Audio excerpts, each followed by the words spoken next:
Já não é mais novidade falar sobre a ascensão da extrema-direita brasileira. Há pelo menos 10 anos, não só a política, como a sociedade, encara um crescente esgarçamento do tecido social a partir do protagonismo de políticos que abertamente defendem ideias preconceituosas e medidas de morte, do negacionismo da vacina à xenofobia contra nordestinos, da política de fome ao discurso racista e misógino, da completa retirada de direitos dos trabalhadores à LGBTfobia. Também não é novidade que o movimento fascista brasileiro não é caso único no mundo. Uma intensa crise social, econômica e moral toma conta do chamado mundo ocidental. Nos Estados Unidos, na figura do bilionário, ex-presidente e agora novamente candidato Donald Trump. Na Europa, a falácia da social-democracia também sucumbe ao extremismo reacionário. Na França, Marine Le Pen dá continuidade ao legado de seu pai e nunca esteve tão próxima do poder. Na Itália, Giorgia Meloni já alcançou o posto maior da política nacional. A Alemanha resiste, mas convive com uma forte investida de diversas células neonazistas espalhadas pelo país. Na Espanha, os racistas seguem empoderados, como assistimos jogo sim, jogo também, em que Vinícius Júnior, do Real Madrid, está em campo. Portugal não fica atrás e já elegeu até um brasileiro deputado pelo Chega, principal movimento de extrema-direita do país. E isso, claro, para não falar das já tradicionais imensas células neonazistas dos países da Península Balcânica. E, saindo do Ocidente, da extensa lista de problemas ligados aos extremistas reacionários dos governos russo e indiano e da recente chegada de Javier Milei ao poder na Argentina. É evidente que há diferenças facilmente notadas entre os movimentos fascistas deste século aqui e lá fora. Afinal, o Brasil tem sua própria história social, econômica e política, com particularidades típicas da América Latina e outros contrastes exclusivos desta terra. A correlação de forças no parlamento, por exemplo, cada vez pior para o chamado bloco democrático, é, de certa maneira, algo bastante típico do nosso país. Qual o ponto de contato entre a extrema-direita brasileira e a de outros lugares do mundo? Quais as peculiaridades do bolsonarismo? Qual o papel das instituições militares e de segurança pública neste cenário? E das igrejas? E, principalmente, como combater e avançar em um momento politicamente mais favorável do que nos últimos anos, com um governo que tenta fazer valer sua chegada ao poder?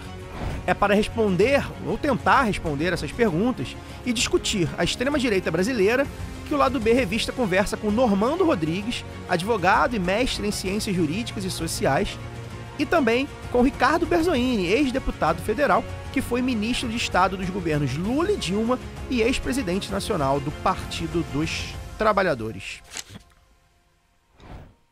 Normando, bem-vindo, sempre um grande prazer tê-lo aqui, conversar, filosofar, buscar essas respostas que a gente tenta buscar com você. Começar agradecendo, né, evidentemente, pela parceria, pela confiança do escritório no Lado B. E a gente vai para mais um papo bom, que é complicado, mas que, enfim, ajuda a gente a refletir e encontrar saídas, né? Sem dúvida nenhuma. Obrigado, Caio, pela recepção mais uma vez. Boa noite a todo mundo. O tema é nosso tema favorito e repisado pela urgência, né? Pela crise política e social que a gente enfrenta na institucionalidade, eu diria até na baixa institucionalidade, que é o terreno do fascismo. Vamos conversar mais a respeito porque é necessário. Antes de entrar no assunto de hoje, lembrar que este episódio número 2 do Lado B Revista, né? O episódio número 1 já está no ar, tratamos da crise econômica argentina, da chegada do Milei, e é um programa que de alguma forma vai conversar com esse aqui. Então a gente convida você, que se você ainda não assistiu, a assistir. O Lado B Revista é um produto repaginado do Lado B do Rio, que existiu durante um período na pandemia, agora a gente transformou o programa com a parceria do escritório Normando Rodrigues Advogados. 2 vezes por mês teremos aqui convidados, né, para abordar temas pertinentes da cultura, da economia, da sociedade, do Rio de Janeiro, do Brasil, do mundo, exclusivamente aqui no YouTube, tá? Então, o Lado B Revista é o único programa do Lado B que é exclusivamente audiovisual. Por isso a gente convida todos e todas que estão nos vendo a escrever, né? Fazer a inscrição no canal, ativar as notificações para não perder nada e dar seu feedback, dar aqui seu comentário sobre o que está achando, enfim, dizer o que a gente pode melhorar na estrutura, no conteúdo, enfim, quem você quer ver, quais temas você quer que a gente debata aqui. A gente conta com vocês para essa nova empreitada. E agora a gente vai ao que interessa para o tema do programa. O Lado B Revista conversou com o ex-ministro Berzoini para saber qual a análise dele sobre as diferenças, né, e semelhanças da ascensão da extrema-direita no Brasil e em outros países como Argentina, Europa e Estados Unidos. Eu acho que tem mais semelhança do que diferença. Tem um processo orquestrado internacional que vem se fortalecendo em várias partes do mundo, em eleições parlamentares, em disputas para os governos e na sociedade. Um traço comum a utilização de alguns princípios de comportamento com viés religioso como elemento de aglutinação das pessoas. Por exemplo, o tema do aborto, que é um tema que nós sempre enfrentamos com cuidado, sabendo que ele tem uma vertente religiosa, espiritual, mas ao mesmo tempo tem uma questão de saúde pública. E eles usam isso daí sempre na lógica de quem é a favor de uma política de saúde pública, na verdade é a favor do aborto, pura e simplesmente, portanto é contra a vida. A mesma coisa em relação aos direitos civis da comunidade LGBTQIA+. É uma lógica que lida com os medos de parte grande da sociedade, a desinformação sobre o que é efetivamente essas características socioculturais desses agrupamentos e trabalham sempre na lógica do medo.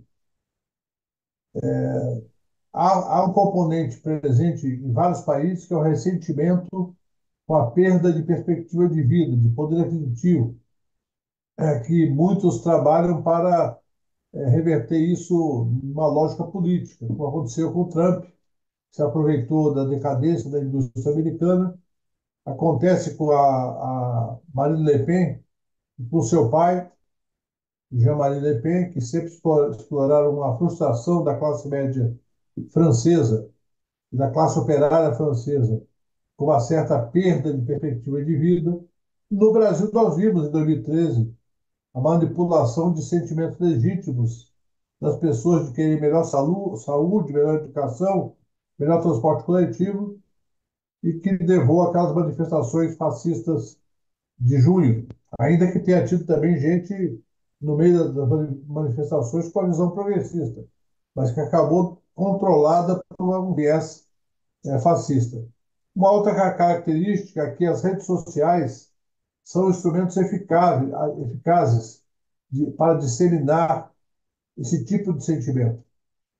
Então, nós vemos muitas vezes a orquestração de fora para dentro do país, ou mesmo dentro do país, onde a rede social é um instrumento que aglutina determinadas perspectivas retrógradas, conservadoras, ignorantes, muito voltado para um discurso simplista, superficial, a respeito de vários temas. Então, essa é a preocupação mundial. Eu não tenho dúvida de que será um grande desafio para o todo e também para aqueles que, como nós, temos um pensamento de esquerda, seja social-democrata, socialista ou mesmo comunista. São desafios que terão que ser enfrentados com muita unidade. E a esquerda precisa tomar cuidado para não se fracionar, para não permitir o avanço irrecorrível dessas forças do atraso. Então, eu acho, no ponto específico da pauta de costumes, eu acho que a gente tem que partir para cima.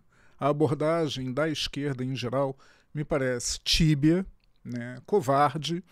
Dou sempre um exemplo disso, que foi a história do kit gay, né, na gestão do Haddad, no Ministério da Educação, que foi uma boa gestão, né? Lembro da introdução da história da África e do processo de escravização como matéria obrigatória do currículo, que era alheia, era marginal, literalmente. E aí, na questão do kit gay, né, vem os fascistas, colocam aquilo como uma denúncia, a gente volta atrás, recua. E aí aquilo que eles falavam passa a ser verdade. Tem um grande mito nessa história da pauta de costumes, que é o mito de que o brasileiro é conservador, que a sociedade brasileira é conservadora. Isso é uma mentira enorme. Primeiro, a classe média, ela quer ser conservadora, mas é hipócrita. Ela pratica um determinado costume e tem outro discurso completamente diferente. É o velho clássico, o chefe de família com amante na rua, né, que é contra o aborto a não ser da amante dele.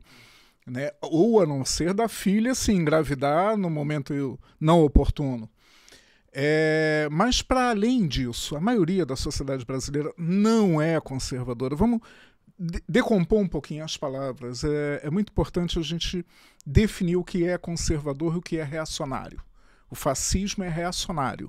O fascismo ele quer voltar no tempo para instituições do século XIX, né, quando o capitalismo convivia muito bem, obrigado, o capitalismo e o liberalismo conviviam muito bem, obrigado, com a escravidão.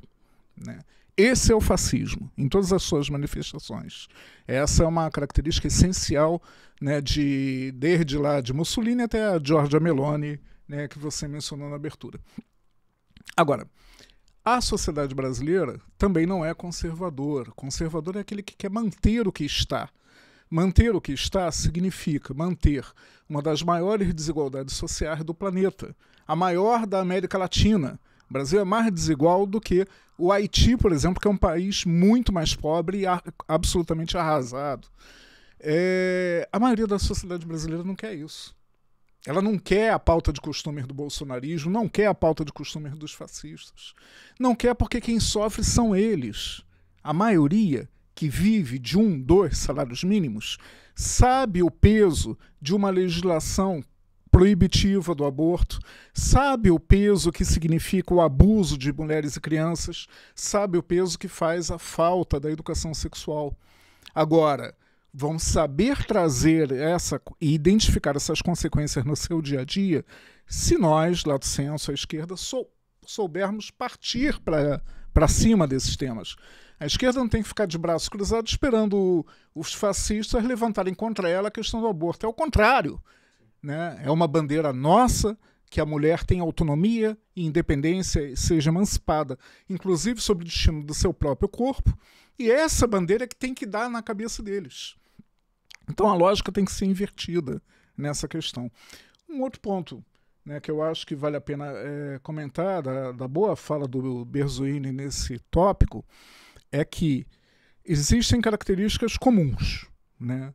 Elas se manifestam conforme a história de cada sociedade. Agora, é fundamental dar nome aos bois. Né? O grosso do que a gente vê de movimentos de extrema-direita é fascista. Fascista e merece ser chamado como fascismo.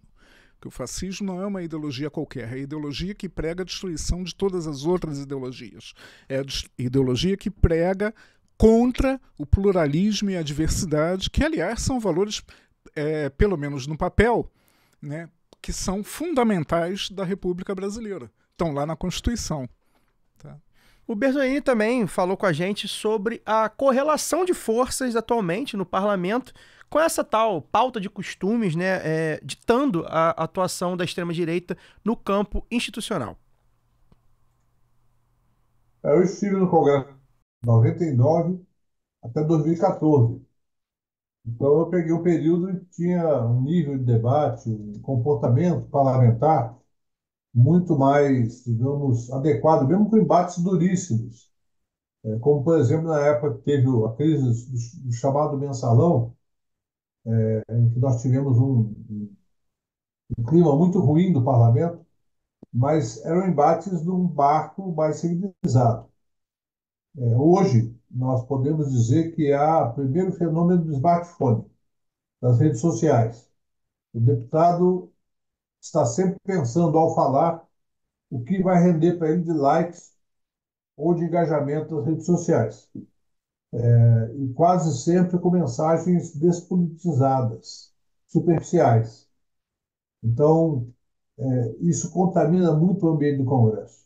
Para além disso, há essa questão de buscar temas que lidem com esse subconsciente popular, a retórica do medo. O medo de que seu filho seja gay, o medo do aborto, o medo do comunismo, coisas, inclusive, que não há um debate sobre o que representa de fato. Então, é um desafio muito grande conseguir trazer de volta um debate sobre, por exemplo, os rumos do país. Qual é o projeto que nós temos para a economia brasileira para 20, 30, 40 anos? O Brasil é um time da segunda divisão hoje. Infelizmente, eu tenho que dizer isso. Mesmo tendo uma economia que se situa entre as 10 maiores do mundo, é uma economia baseada em commodities, em soja, algodão, café, em carne, em minério de ferro, em petróleo. Ou seja, não é economia de ponta em termos tecnológicos, mesmo tendo a Embraer como exceção, mas é um país que tem um padrão de exportação e de interação com a economia mundial muito precário. E esse debate praticamente não é feito no Congresso Nacional. Resvala sempre para um debate de falsos costumes. Isso não é nem costume, são direitos civis. Quando se discute, por exemplo, descriminalizar porte da maconha, como a lei já prevê, e lamentavelmente teve que ir ao Supremo para debater uma coisa que já está na lei, que é o se não se prende o usuário. Se quiser prender, prenda o traficante, mas o usuário não. E a pessoa que é usuária, para que ela possa ser caracterizada como traficante, não depende nem de quantidade. É uma questão de você produzir prova de que ela comercializa, que ela compra e vende, não apenas compra para o seu consumo. Então, é algo absolutamente difícil de lidar, não tenho fórmula para isso, mas eu creio que uma das formas de sair desse embate, ou melhor, enfrentar esse embate e sair pela esquerda, é ampliar o trabalho de base e chamar a atenção da população para essa contradição. Aqueles que querem discutir o aborto e a questão da maconha ou outra questão não querem discutir se vai ter emprego ou não, ou se a educação vai ser de qualidade ou não. Então, esse é o desafio que está colocado para todos que gostam da democracia e que vão ter que trabalhar para ampliar o trabalho de base, nas periferias, onde a esquerda está muito pouco presente. Infelizmente, essa é a realidade. Aquilo que nós éramos nos anos 90, nós já não somos mais e precisamos descobrir por que não somos. Qual é a deficiência que nós temos nesse embate político territorial, que é a presença nas comunidades, onde muitas vezes o militante de esquerda mal consegue entrar, quanto mais debater e fazer o processo de convencimento. Bom, então, gente, tem uma abordagem do Berzoni que é absolutamente necessária, que é da política do smartphone, né? A política da comunicação rasa e direta. Isso também é uma característica essencial do fascismo, pela simples razão de que o fascismo não tem profundidade política, não tem profundidade ideológica, não consegue enfrentar uma argumentação ideológica séria, seja no parlamento, seja na propaganda.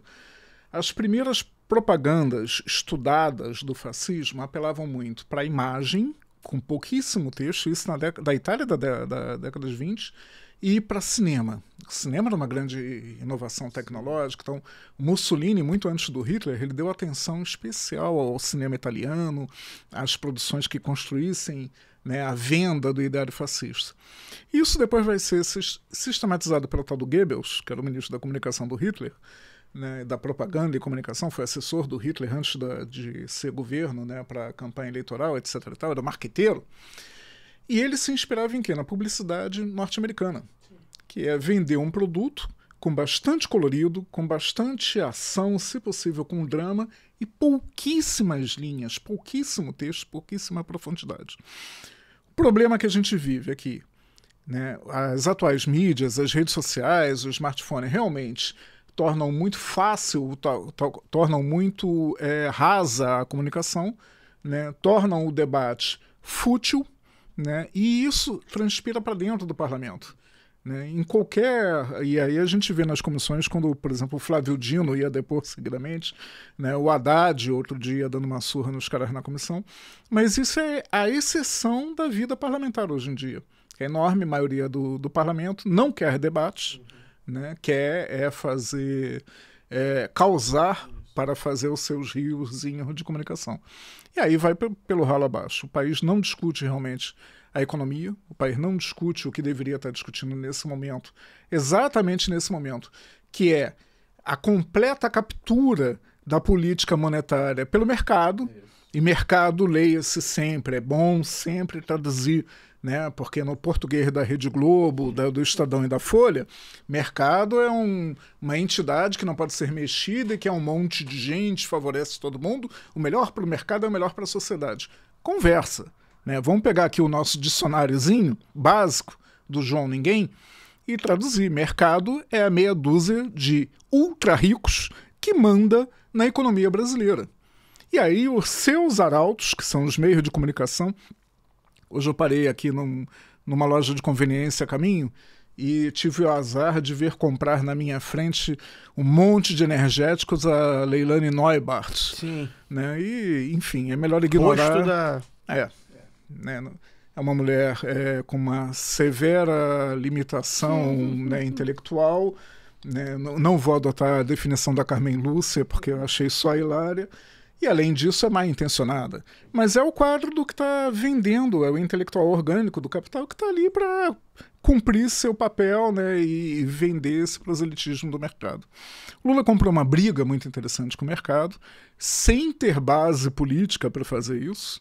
E aí, pegando ganchos, as pessoas tendem a confundir também, para essa análise da realidade que a gente está vivendo, com um parlamento em que as forças de esquerda ou simpáticas à esquerda, não digo nem centro-esquerda, né, que isso não existe na política brasileira, as forças mais sociais-democratas e tal somam um terço do parlamento, quando muito, com muito favor.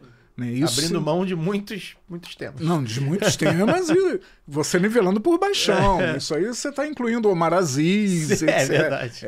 Para contar um terço. Né? E aí, para você analisar essa realidade, você tem que pensar o seguinte: governo é uma coisa, mandato é outra, e poder político, de fato, é uma terceira completamente diferente dessas duas. E o Lula tem um mandato. E o Lula tem o governo o mais das vezes. Agora, o poder político, de fato, ele está na mão de outra classe social nesse momento. Bem, outro ponto bastante relevante da atual conjuntura é a quantidade de parlamentares ligados a forças de segurança e de defesa, as políticas de extermínio de pobres, além de líderes religiosos, neopentecostais e messiânicos, que servem ao projeto de poder da extrema-direita. E a gente conversou com o ex-ministro Ricardo Berzolini, e ele também falou sobre isso. Bom, primeiro, eu acho que nós precisamos debater com profundidade qual é a nossa visão de segurança pública. E o que acaba passando como mensagem para a população mais pobre é que nós temos uma visão que privilegia o criminoso em detrimento da vítima. Isso não é verdade, mas nós não conseguimos comunicar adequadamente que isso não é verdade. Então, por exemplo, no debate sobre crimes contra a vida, é preciso rediscutir qual é o tratamento que o Estado dá a esses crimes. É razoável ter progressão de pena para quem mata, para quem estupra? Ou não? Eu, pessoalmente, acho que não. A progressão de pena deve ser reservada para crimes não violentos. Pode ter uma exceção ou outra, mas tem que ser tratado muito como exceção. É uma pessoa que só cometeu um crime violento e que tenha dado demonstrações claras de arrependimento e de compromisso com a sociedade. Então, a esquerda muitas vezes se perde num discurso que é correto do ponto de vista filosófico, de apostar na recuperação, de apostar na reintegração, mas que nós sabemos que muitas vezes não tem conexão com a realidade. Ao mesmo tempo, precisamos denunciar e continuar denunciando que, muitas vezes, as forças de repressão do Estado, elas priorizam a repressão dos mais pobres. Elas atuam muito ligadas a um conceito de quem é pobre, é negro, é suspeito, a priori, e é preso para a averiguação, e muitas vezes na averiguação já sofre violência. Então, combinar essas duas questões é fundamental. O debate, uma coisa muito polêmica, que muita gente estranha quando eu falo, é que em relação a crimes contra a vida, o conceito de maioridade penal deveria ser reavaliado. Eu falo com tranquilidade sabendo que no PT eu sou totalmente minoria. Mas para um jovem que não tem 18 anos, que estupra, que mata, não pode ser observado só pela ótica do ECA. Falando isso, eu muitas vezes polemizei com companheiros que ficaram horrorizados com essa minha posição. Mas essa é a posição majoritária do povo. Eu não estou falando só porque é majoritária do povo, estou dizendo que eu acredito nisso. Que a partir de certa idade, a gente definir bem como critérios científicos, o jovem já tem consciência da questão da vida e da morte, da lesão corporal grave, do estupro, como coisas que são ofensivas ao conceito de humanidade, portanto, merecem uma repressão adequada do Estado. Nada, nada que não seja adequado. Bom, outra questão fundamental é essa questão da relação da igreja. As denominações fazem um trabalho nas periferias, que eu até brinco, às vezes chamo de leninista, que tem uma estratégia de organização popular, com base na ideia de duas coisas. Um, no conceito da fé em Deus e no conceito de que Deus retribui em vida com prosperidade. E muitas vezes a esquerda só aparece, não estou querendo generalizar, eu sei que tem muita gente que faz trabalho de qualidade, mas só aparece em época de campanha eleitoral, pedindo voto. Não tem outro discurso a não ser pedir voto. E isso é muito ruim, porque você não está presente, você não cria laços de pertencimento. Eu diria que é preciso uma estratégia hoje, quase que científica, para identificar nos territórios qual é o sentimento das pessoas em relação às bandeiras que nós defendemos.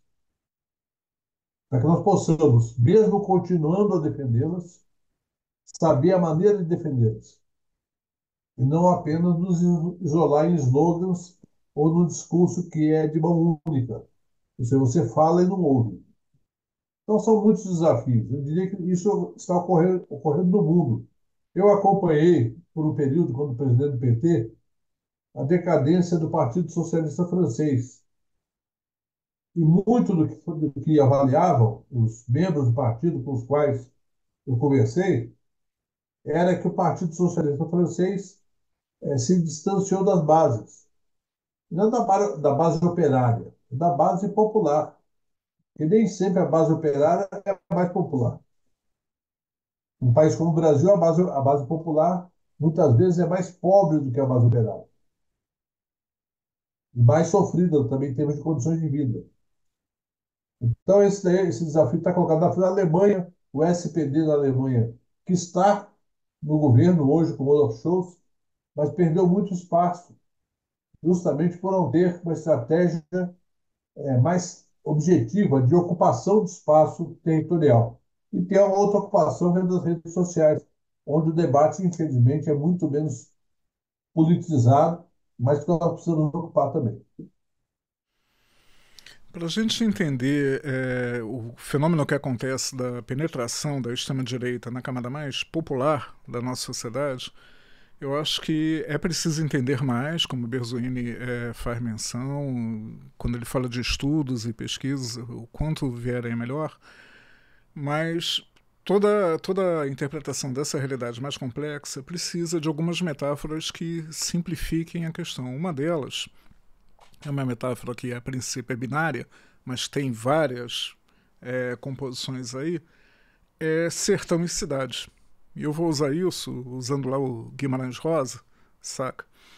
Porque tem um trecho em que, no livro, eu não sei se é uma fala do Reobaldo, que é o narrador da história toda, e o protagonista, mas que ele fala que a cidade engole o sertão, a cidade nega o sertão. E isso é uma verdade. A política da República Velha no Brasil é a política do sertão. É do coronel, né, seja um prócer da política, uma liderança latifundiária, ou alguém que o representa, né, um jagunço, como um policial militar hoje em dia, ou qualquer outro membro das forças de segurança que está acostumado e versado em matar pobre e preto, né, ou um beato, né, o padre Cícero, etc. e tal, como os líderes evangélicos. Eu acho que essa metáfora funciona para a gente entender, né, que o que está acontecendo hoje em dia é de reduzir as instituições a imediatismo político, não tem mais debate, não tem mais discurso, e as instituições não funcionam normalmente, elas funcionam dentro da lógica da República Velha. Você tem um parlamento dominado pelos senhores de engenho, né, pelos capitães hereditários, pelos latifundiários, a classe que foi varrida da política pela Revolução de 1930 e que agora se assenhorou do parlamento e de uma quantia significativa do orçamento público. Como é que se enfrenta isso? Bom, uma coisa a gente precisa saber de saída para conversar um pouco com o Berzolini quando ele fala da questão da segurança pública. A gente não enfrenta isso com uma polícia militar. Por quê? Porque uma polícia militarizada vai ter sempre, inevitavelmente, uma ótica belicista, de guerra, para enfrentar o fenômeno da violência e do crime organizado. A consequência disso é que você tem guerra no espaço urbano, né, que você tem massacres de pobres, né, como teve na saída do baile funk Paraisópolis e São Paulo, como tem no Rio de Janeiro a cada operação policial em que as escolas, os meninos ficam sem aula porque tem operação policial, e todo dia que tem operação policial tem um inocente baleado, seja mulher, trabalhador, criança, e de cada 2 pessoas baleadas por dia na cidade do Rio de Janeiro, uma vai a óbito, né? Operação policial, dentro dessa lógica beligerante, belicista, ela resulta em morte. E essa ótica só serve para justificar, entre aspas, o injustificável, que é a existência de uma polícia militar. Qual é a lógica? Para que uma polícia militarizada?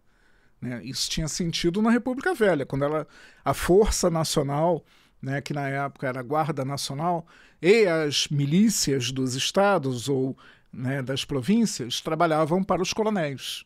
Aí fazia sentido. E é isso que está sendo recuperado. O que quebra isso? Como é que a gente entra nisso? Eu estou convicto, né, de que existem maneiras muito fáceis de quebrar, de entrar na comunidade, né, com um discurso a favor da política, com um discurso civilizatório, a partir de coisas básicas que eles não têm. Para falar educadamente, seria trazer a democratização do Brasil para dentro da comunidade. As comunidades da grande periferia, dos grandes centros urbanos, nunca viram democracia nesse país. Vamos assumir isso como ponto de partida para a gente enfrentar o problema. Essas comunidades são ainda submetidas a um jeito de ser da ditadura militar. As mesmas práticas dos grupos de extermínio, do Esquadrão Lecoq, né, dos grupos de morte, dos esquadrões da morte, são as práticas que essas comunidades dos grandes centros brasileiros vivem até hoje, em todos os grandes centros. Como é que você quebra isso? Eu lembrei de uma coisa da história do Partido Comunista Chinês, né? E aí é só um contexto muito rápido, é porque a China, quando o Império cai, antes do Império cair, ela já não era unificada. Ela tinha um governo unificado, né, a monarquia, a última dinastia, mas esse poder ele era mediado no interior da China por vários senhores da guerra, como se fossem senhores feudais da Europa medieval. E isso durou e foi mais acentuado com a Revolução do Kuomintang, em 1912, 11, quando acaba o Império e começa a República Chinesa. E depois de 1927, quando a tentativa de insurreição dos comunistas em Xangai é derrotada, aí começa a Guerra Civil, que vai levar até a vitória do comunismo em 1949. Fora aqueles traidores lá que se exilaram numa ilha chamada Taiwan e que pediram aos Estados Unidos para essa ilhota de traidores ser reconhecida como um país à parte. Mas qual o barato? Qual foi o sucesso do Exército de Libertação? Porque era uma guerra de libertação. Sempre que a gente fala em China, é bom lembrar.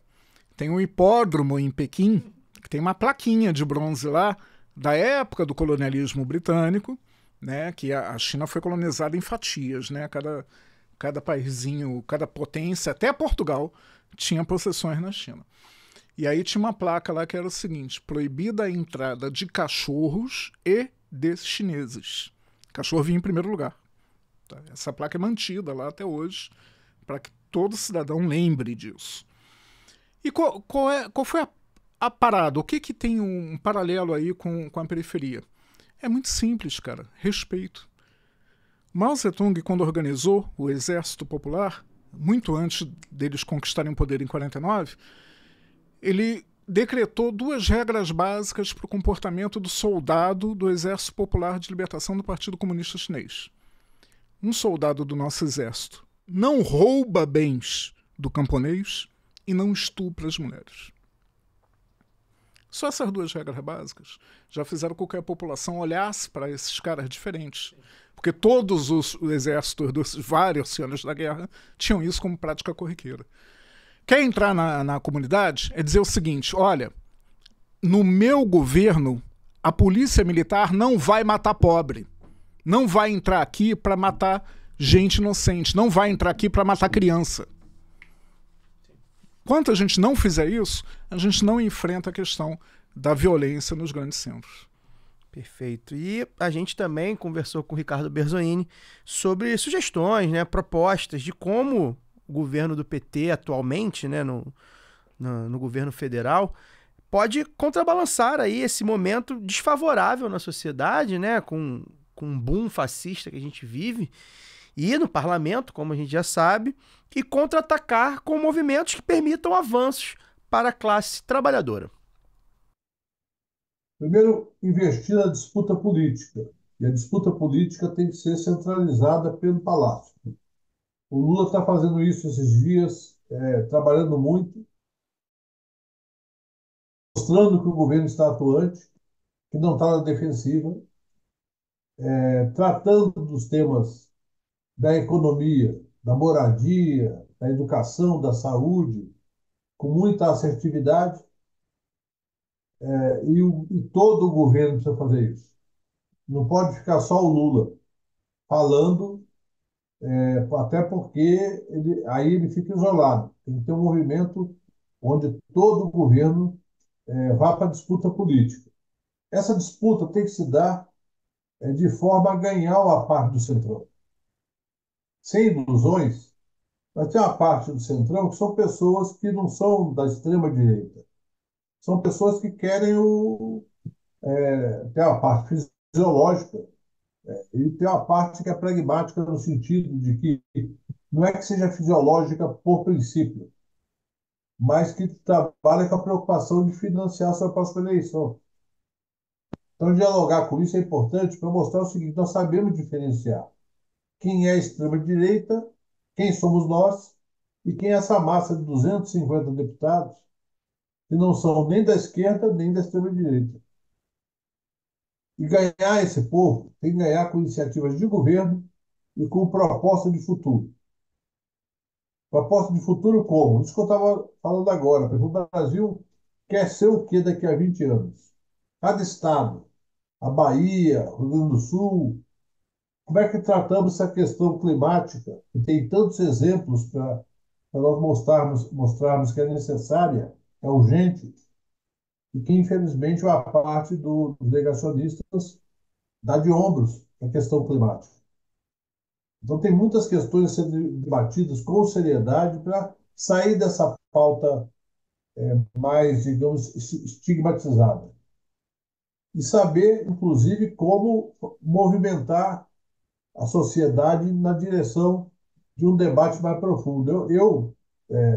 Creio que o Lula pode, na virada para o terceiro ano, o seu terceiro mandato, chamar as forças do país, as forças políticas e empresariais e dos trabalhadores, para discutir o seguinte: que tipo de projeto nós podemos construir para até 2036, por exemplo, está uma data referencial, e pensar o seguinte: de quantos bilhões de reais nós precisamos de crédito e de investimento, e quais as mudanças de infraestrutura que são necessárias e urgentes, e quais as alianças tecnológicas temos que fazer com a China, com a Coreia, com a Europa,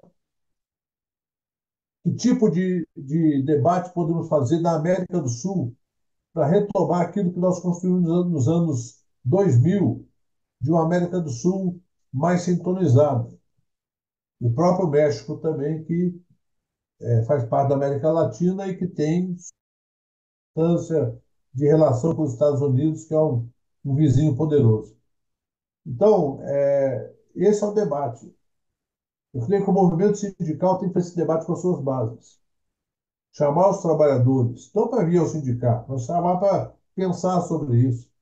Muitas vezes o trabalhador não pode ir ao sindicato, mas pode entrar na internet, pode, encontrando com o dirigente na entrada do trabalho, fazer a sua reflexão. Esse trabalho de base tão necessário, esse debate sobre o futuro do país e o futuro das nossas esperanças. Então, eu creio que esse é o trabalho que tem que ser feito, não tem outro jeito. E temos que lutar para, em 2026, já em 2024 também, mas em 2026 principalmente, ampliar o nosso contingente no Congresso Nacional. Que, evidentemente, você fica. Essa não é uma característica deste governo. O que há de diferente é que nos governos anteriores do Lula e da Dilma, a extrema-direita não se apresentava de maneira tão ostensiva. Já existia, mas não era tão ostensiva. Nós nunca elegemos mais do que 120, 130 deputados de esquerda na Câmara. Mas nós conseguíamos pautar o debate de uma maneira que muitas vezes não era um problema de esquerda ou de direita, era um problema de quem tinha compromisso com o país e quem não tinha. E aí nós atraímos fatias do centro para um debate democrático com a nossa visão. Vou dar um exemplo, por exemplo, o ex-ministro, ex-deputado comigo, Valfrido dos Vales Guia. É um homem que não se declara de esquerda, mas que tem uma visão sobre o futuro do país. E ele foi atraído para compor o governo Lula, claro, indicado pelo seu partido, mas porque ele tinha uma afinidade comigo, com o Mercadante, com outras pessoas no Congresso Nacional. Ele via que não estava ali discutindo simplesmente o interesse do PT, os interesses do Brasil. E esse é um trabalho que precisa voltar a ser feito com intensidade. Eu não estou dizendo que não está sendo feito porque eu não estou acompanhando o dia a dia, mas é preciso ter planejamento para fazer isso. Isso vale para a base, vale para o interior das igrejas. Muitos petistas são católicos, a maioria, imagino, seja católico, e tem uma parte evangélica também. E é bom lembrar que o Lula teve 35% dos votos dos evangélicos. Não foi 80-20 ou 90-10. Na última pesquisa, antes do primeiro turno, os evangélicos se dividiam bastante entre as várias candidaturas. No segundo turno, a pesquisa mostrava de 30% a 35% de intenção de voto. Ou seja, tem espaço para trabalhar. Os nossos parlamentares têm um papel fundamental nisso, sejam parlamentares federais ou estaduais ou municipais. Eles são respeitados, muitas vezes, por ter uma consegue se inserir em vários debates importantes da sua cidade, do seu bairro, sem aquela pecha de que é do PT ou que não é do PT, é contra o PT. Então, está discutindo um tema concreto da vida das pessoas. Então é isso, acho que não tem muito segredo. Como diz a Marisa Monte, não tem segredo, só tem mistério. O mistério é a gente superar essa dificuldade, sabendo que nós temos uma grande vantagem, mas essa vantagem não vai durar para sempre, que é a figura do Lula como líder político que tem credibilidade, para pelo menos metade da população brasileira ele tem credibilidade. Ou seja, isso é um privilégio, mas não pode nos acomodar. Então, gente, como é que a gente traduz isso em ideias concretas? Eu vou colocar um ingrediente a mais, tá? Que eu sinto falta, que está meio que contido na fala do Berzolini, está subsumido ali no discurso dele, mas eu acho que precisa ser explicitado. A esquerda precisa vender sonho. A esquerda precisa vender utopia. E sonho e utopia não são palavrões, não tem sentido pejorativo. Uma das grandes sacanagens do liberalismo é, assim como separar o nome da disciplina economia política, botar a economia de um lado e política do outro, que é uma grande mentira, é também dizer para a gente que o sonho político, que a utopia, é aquilo que é irrealizável. Tudo, rigorosamente tudo, que a gente já conquistou em matéria de socialização de direitos, um dia foi sonho, um dia foi utopia, foi o não posto que virou posto. Né? Seja salário mínimo, carteira assinada, férias, 13º, tudo aquilo que está sendo jogado no lixo pelo Supremo Tribunal Federal agora. Mas a esquerda precisa disso. Esse é o nosso debate. Essa é a nossa postura perante a vida, perante o universo, perante o mundo. Né? A esquerda existe enquanto difusora de ideias universalizantes de direitos. Sem isso, a gente não vende. Por que o fascismo está fazendo tanto sucesso no mundo? Porque a esquerda deixou de vender utopia para pretender ser a síndica do neoliberalismo. Né? Não, eu estou disputando, não é a pauta econômica, eu estou disputando é o privilégio, entre aspas, de ser o realizador da pauta econômica do mercado. O melhor gestor do capitalismo. O melhor, né? É um gestor mais humano do capitalismo. E quando a esquerda entra nessa arapuca, quem é que se apresenta como uma força política revolucionária? O fascismo. Que rompe. Foi assim, é contra tudo e contra todos, vou fazer tudo diferente, faz tudo igual, mas vou fazer tudo diferente. Esse discurso era o discurso do Mussolini em 1919, do Hitler na tentativa de golpe em 23, de todos os fascistas. É o discurso do Bolsonaro, é o discurso do fascista de Freitas, governador de São Paulo. Né? Não muda nada, é a mesma coisa. Quando a esquerda voltar a se colocar como uma força que tem uma alternativa de futuro, olha, eu defendo um mundo em que não existam privilégios. Eu defendo um mundo em que o filho do porteiro daqui, do meu prédio, vai ter a mesma oportunidade que o meu filho. Quando a esquerda voltar a discutir isso, ela tem condição de enfrentar o fascismo. Até então, o fascismo está ganhando por WO. Pois é, a gente recentemente, no Lado B do Rio, né, no nosso podcast regular, a gente esteve aqui com o Rubens Casaro, juiz de direito, escritor também, e uma fala dele me impactou bastante, que foi, não por acaso, hoje a gente vê mais distopia do que utopia, né? A gente parou de reivindicar a utopia e os caras estão aí reivindicando a distopia deles.